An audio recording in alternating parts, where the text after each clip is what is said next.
some of the index sensors is the red light inside the stitch regulator. Sometimes it's constantly on, and as soon as the sensor, the magnet, there's the magnet and there's the little black sensor there under it.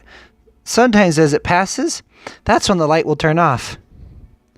Other times you have a board where the light is always off, and as soon as it comes over, then that's where the light will come on. So some boards are always on and then they turn off when the sensor comes. Other boards are always off and the sensor turns on when it passes.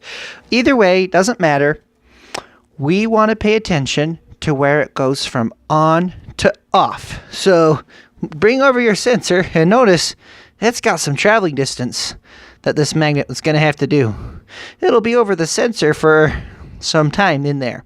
Now, as soon as whenever in this area, maybe as you're leaving or when you're coming in, as soon as it goes on to off, boom, that's when your needle should be up. So here's what we're going to do.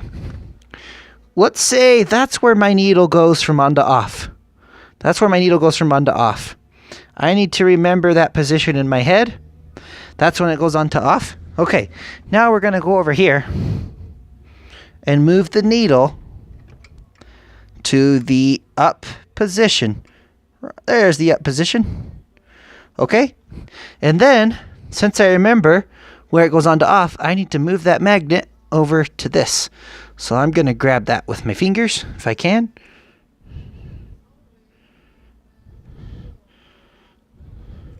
And slide it over here. Boom, right there. Because that's where it goes on to off. And my needle's up. Okay, now that I have that set, now I can go and set my motor ratio.